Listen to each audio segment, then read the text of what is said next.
कि भारतीय जनता पार्टी ने एक और गरीब कल्याण को लेकर के, भारत को आत्मनिर्भर और विकसित भारत की संकल्पना को लेकर के मोदी जी के नेतृत्व में इस चुनावी समर में आपके बीच में उतरी है।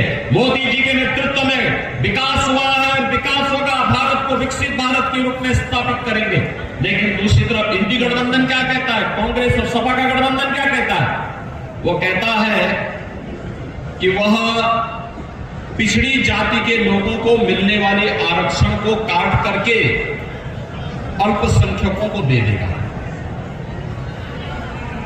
वह कहता है अनुसूचित जाति के लोगों को मिलने वाले आरक्षण में से कुछ हिस्सा काट करके वह अल्पसंख्यकों को बांट देगा। बाबा साहब भीमराव अंबेडकर ने कहा था कि धर्म के आधार पर आरक्षण नहीं हो सकता। धर्म के आधार पर आरक्षण भारत के विभाजन का आधार बना था और एक स्वतंत्र भारत धर्म के आधार पर आरक्षण स्वीकार नहीं कर सकता। फिर कांग्रेस और सपा के लोग क्या चाहते हैं? क्या देश का फिर से विभाजन चाहते हैं? ये लोग किस आधार पर लड़ाने का कार्य कर रहे हैं?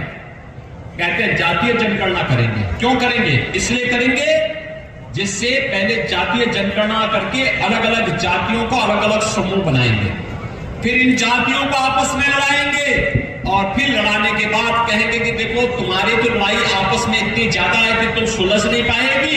अब एक काम करते हैं कि तुम्हें जो आरक्षण मिलता है तुम पहले आपस में झगड़ा सुलझा देना, तब तक इस आरक्षण का लाभ मुसलमानों को दे देते हैं।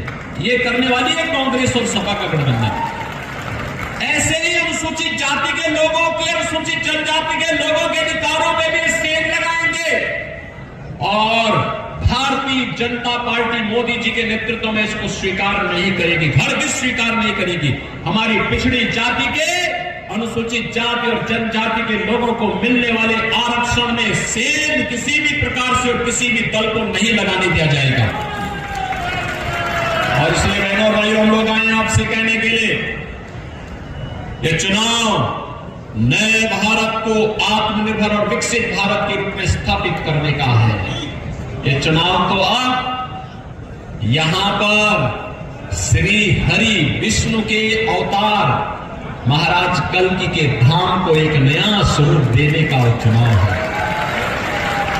चुनाव उधर ही जा रहा है। आपने देखा होगा लोग कहते थे पहले अयोध्या के बारे में भी लोग ये कहते थे क्या ये हो पाएगा, बोलते थे ना। जब हम लोग विश्व हिंदू परिषद भाजपा के लोग नारा लगाते थे, बजरंग दल के कार्यकर्ता नारा लगाते थे कि रामलला हम आएंगे, मंदिर वही बनाएंगे, कांग्रेस और सपा के लोग हंसते थे, कहते थे अरे क्या बोल रहे हैं लोग, बोलते थे ना। ये लोग तब भी हंसते थे और तब भी कहते थे उपहास करते थे हम लोगों का, कहते थे देखो ये कभी हो ही नहीं सकता। और इन लोगों ने उस समय क्या कहा था? सपा ने कहा था, समाजवादी पार्टी ने कहा था कि अयोध्या में परिंदा भी पर नहीं मार सकता। कांग्रेस के लोग कहते थे राम हुए ही नहीं। और जब न्यायालय फैसला देने लग गया तब इन्होंने क्या कहा था? इन्होंने कहा था अगर फैसला कोर्ट ने कर दिया तो खून की नदियां बहेंगी। अरे हमने कहा ये नया यूपी है भाई, यहां खून की नदियां नहीं, मच्छर भी नहीं मरने वाला है, कुछ नहीं होगा। आपने 7 वर्ष में कोई कर्फ्यू देखा यूपी में? कोई दंगा देखा है क्या? अब दंगा नहीं होता है। कर्फ्यू का स्थान तो कावड़ यात्रा में ले लिया है। और इसलिए भाइयों बहनों, मैं आपसे कहने के लिए आया हूं, भारतीय जनता पार्टी ने धारा 370 कश्मीर से हटाई। भारतीय जनता पार्टी ने काशी विश्वनाथ धाम भी दिया।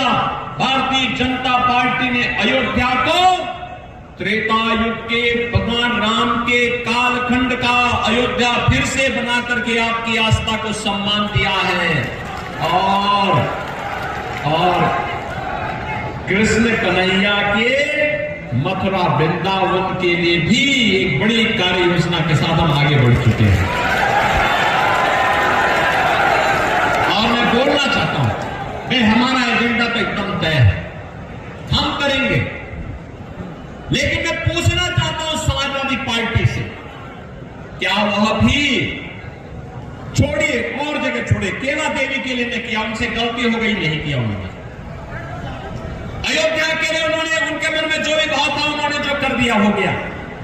काशी के लिए जो किया नहीं किया उन्होंने नहीं कर पाए, मां विंध्यवासिनी धाम के लिए नहीं कर पाए, लेकिन क्या मथुरा वृंदावन के इस कार्यक्रम में जिसको लेकर के हम लोग आगे बढ़ रहे हैं, क्या समाजवादी पार्टी क्या इस कार्य में, इस पुण्य कार्य में सहयोग कर पाएगी? आप पूछना उनसे। और बहनों और भाइयों, जब ये ना आपको सुरक्षा दे सकते हैं, न देश को सम्मान दिला सकते हैं, न गरीब कल्याण कर सकते हैं, न विकास ही करा सकते हैं, न आपकी आस्था का सम्मान ही कर सकते हैं, तो फिर इनको चुन करके क्या करेंगे आप? क्या इन बोझे को ढोने की आवश्यकता है? और फिर संबल में तो मैं आपसे कहना चाहूंगा, जिनको भारत माता की जय जयकार करने में संकोच होती हो, उनको भारत की संसद में जाने का अधिकार भी नहीं होना चाहिए। जिनको भारत का राष्ट्रगान और राष्ट्रगीत पसंद नहीं, जिनको भारत का राष्ट्रगान और राष्ट्रगीत पसंद नहीं, जिनको भारत का संविधान पसंद नहीं, जो भारत माता के प्रति सम्मान का भाव नहीं रख सकते, भारत के विकसित भारत के बारे में जिनके मन में आदर का भाव नहीं है, उनको देश की संसद में ही नहीं बल्कि भारत की धरती पर भी रहने का अधिकार नहीं होना चाहिए। और यही मैं संबल से आप सबसे अनुरोध करने के लिए आया हूं कि बहनों और भाइयों, ये नया भारत अपनी जनता की सुरक्षा और उनकी समृद्धि का और उनके सम्मान को भी रखना जानता है, और देश के गद्दारों से निपटना भी